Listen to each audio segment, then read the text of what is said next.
Man, this weather wreaks havoc on my head. I always tell people I'm a human barometer. I woke up and was like, it's raining. I know it. I can feel it. But I can't hold a thought. So I don't usually keep notes with me, but I'm afraid I'm going to be like, huh? And I don't want that for you. You bothered to show up in the rain. You deserve my best. I just don't have my best to give you today. I think, here we go. It's an easy mistake to think this gospel is about prayer.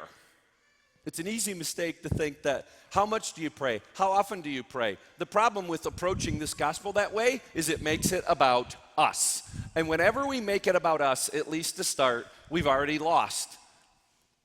I've often said, if I ever write a book, I'm going to call it The Great Paradox. And on the front of the book will be a picture of two, boat docks on a lake. Paradox. Thank you. Thank you. I'll be here all week. Try the veal and tip your wait staff. Okay. Because Jesus said, if you want to save your life, you've already lost it. But if you'll give it up for my sake, nobody can take it from you. That makes no sense in the physical universe. It only makes sense in the life of Christ. It's part of the truth of why Jesus offers himself for us, right? And so if we start with the story, remember a couple weeks ago with Lazarus and the rich man? How quickly there he is in torment. No thought of Lazarus. He never thought of Lazarus in life, and he doesn't think of him in death either. Puts himself first. Yet we just can't win there. We just can't win. Example 2. Because we'll make it about a strategy for us to get what we want. And that's not what prayer is. Blaise Pascal, the great mathematician, theologian, once said, the difference between prayer and magic is that prayer seeks to conform our will to God's. Magic seeks to conform God's will to mine. And so we have to restructure this and then avoid the temptation to take this parable and make God the judge. We tend to put God in the power seat of a parable. But it doesn't work, right? Because this judge was described as not a good person, corrupt, indifferent, cold. Literally says, I don't fear God or human. The story tells you that, but in case you missed it, he says it out loud. Flip the story and make God the widow. Flip the story and make God the widow. And then you end up with persistence. You end up with someone who shows up over and over again. You end up with somebody who's powerless yet determined. That's our God. This is a very different parable then, when God is the widow and doesn't let injustice slide, by the way. I'm not going to go off in a rant here, but we can't pretend that what we do in our lives and how we treat each other in the community doesn't play a factor in our faith lives.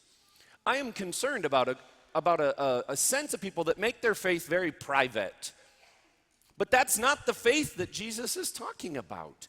Belief is not just an assent of facts for your head. It's a persistence that has to get lived out. And it gets lived out those ways when parents make sacrifices and love their children in a way that teaches them deeper truth than just a temporary comfort or happiness in that moment, but to say, you have to understand the first truth that I started this homily with. If you start with yourself, you're not going to be happy. That's just the truth of the universe. And so we acknowledge that we're not going to let injustice slide anywhere around us. That's the widow saying, render me a just verdict. And how that gets played out in our lives, that's not for me to determine for you. I just want to make sure we're clear that we can't just say, well, that's for me and this is for you. There just isn't any support for that in the gospel. There just isn't. And that's uncomfortable for me as much as it is for you. And if it's not challenging you, then you're not thinking long enough down your list, right? I mean, that's the fact. And so we find ourselves then having to say, what is the faith that Jesus wants from us? It's not just belief, it's a persistence. And it's going to show up in this Eucharist. This is God doing it every time we come together, showing up, never growing weary of us. We give much evidence to be grown weary of. And God just keeps showing up and wanting the good things for us and pleading our cause before the Father. That's the sacrifice. It's God not deeming equality with God something to be grasped at. It's the difference between, let us not just be people who pray, but people who are prayer. Let us live that. Let us not just ask for justice, let us live justice. Wherever God places it in our lives, what is God placing on our heart? Because the climax of the story was the last sentence. And I think I heard, I don't know, my hearing's a little fuzzy today, but I think I heard some audible gasps when Jesus says, when the Son of Man comes, will he find faith?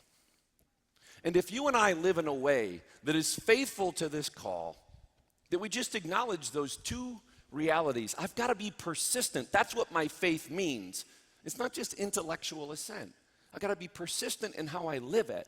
If I can do that, if I can not let injustice slide, if I can keep showing up in the situations that God places in my life to be the presence of Christ for others, then when the Son of Man comes again in his glory, he'll go, yep, faith is here. That's the challenge on a rainy day that has my head full of fluff, but I can be clear enough to remember this fact. That's what he's asking of me.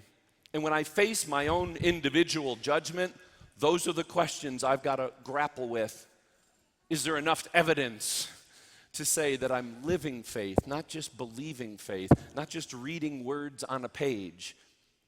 Remember in John's gospel, the word became flesh for a reason.